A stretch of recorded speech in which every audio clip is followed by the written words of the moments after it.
darling. Hi, everyone. Welcome back. All right, ladies and gentlemen, how are y'all doing today?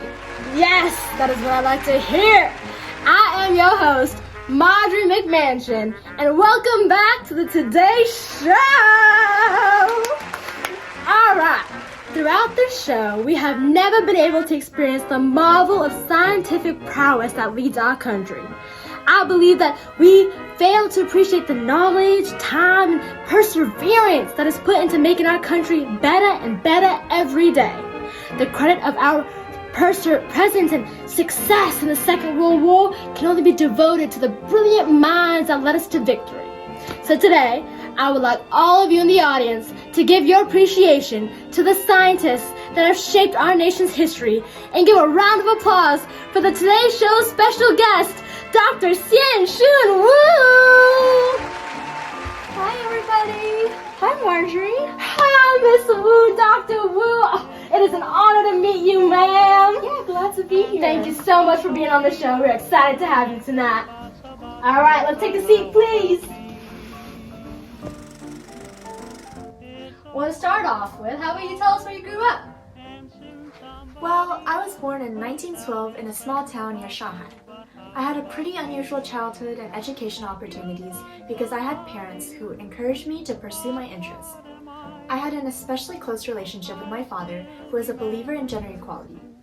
Thanks to him, my childhood was constantly surrounded by books, magazines, and newspapers. Well, ma'am, that makes me wish all the women in this country had the support you had to pursue your education. We women are a powerful species. Could you tell us more about the impact you've made on the young, impressionable girls in our country? After I retired from my job as a university professor and nuclear physicist, I dedicated my life to inspiring other young women of society to pursue careers in science. I participated in numerous educational programs, made public speeches, and spoke openly about the challenges and discrimination I faced as a woman. Later in the future, I hope to open up many more opportunities for girls in China to be able to pursue higher education. That is truly inspiring, ma'am. Now that really makes me wonder, what were some of the struggles you faced as a woman in STEM to encourage you to fight for other women? In fact, I lost one of the most important awards one can achieve in their life due to men taking credit for my work. The Nobel Prize for my work confirming parity violation was essentially stolen from me due to my two male partners receiving the credit for what was largely my work. And this was all largely due to the fact that the science community couldn't cope with the fact that I was a female immigrant making leaps and bounds in the field. Absolutely fascinating that. If you don't mind me being a little intrusive here, but many say the atomic bomb was a disastrous invention, taking more lives than saving them. How would you respond to that?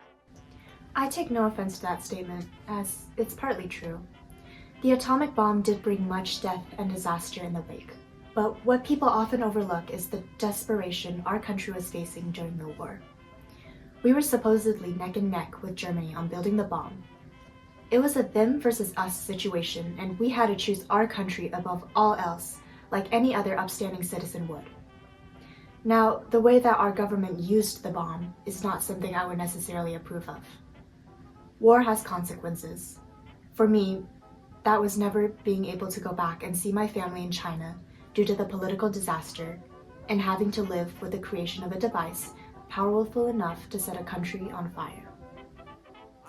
I am deeply sorry to hear that, Dr. Wu. War is never pretty. Not for those soldiers fighting the battle, and most definitely not for those wives and mothers waiting for their men to come home.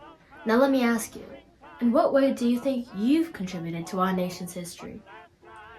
Well, with my research being so oriented towards radiation detection and uranium enrichment, I was particularly prominent during World War II and after the war.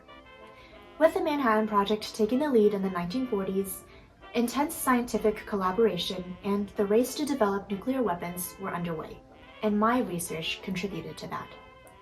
After the war, I contributed to uncovering the fundamental laws regarding the subatomic world. This is my place in history.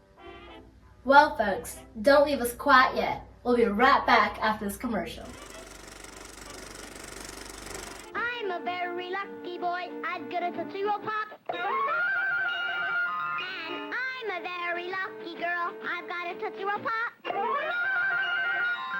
All of the kids in the neighborhood say Tootsie Roll Pops are triple good. Triple good. Triple good. Sure, because 1, on the outside there's a delicious hard candy. 2, on the inside there's a chewy, chocolatey Tootsie Roll center. And 3, a Tootsie Roll Pop has that extra special flavor-giving goodness because only a Tootsie Roll Pop is 2 candies in 1 pop. And you remind your mom to buy the Tootsie Roll Pops Party Pack.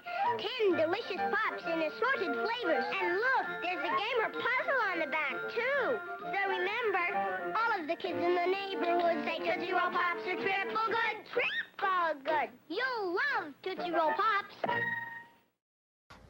Miss Wu, final question. Why do you think you would or would not be in a U.S. history textbook in the future? Well, to be honest, Marjorie, I don't think my name will make it into a textbook. What?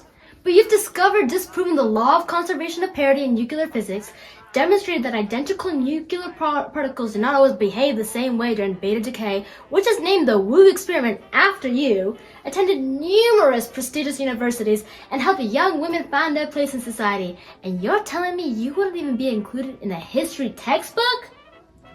I know, Marjorie, but in my years of experience, I've constantly been overlooked and discriminated against by others as an Asian American woman studying in a male-dominated field. Everyone's heard of Robert Oppenheimer and his role in the Manhattan Project, but my name is never mentioned, even though I made numerous contributions to it. Even my work on parity violation, one of my greatest accomplishments, was overlooked when my male partners won the Nobel Prize while I was passed over. Much to my disappointment, it is for this reason that I think my name will never be in future history textbooks. Now that is just baloney. It is up to us as a society to keep women like you cemented in history.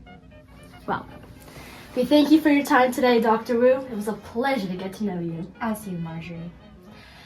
Well, folks, that is all we have on the Today Show. I'm your host, Marjorie McMansion, and I'll see you all tomorrow.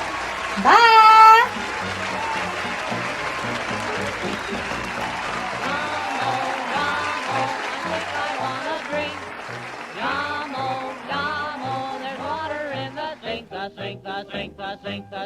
Sink, the good old rusty sink. But who the heck wants water when you're dying for a drink? I'll be leaving in the summer, and I won't come back till fall. Goodbye,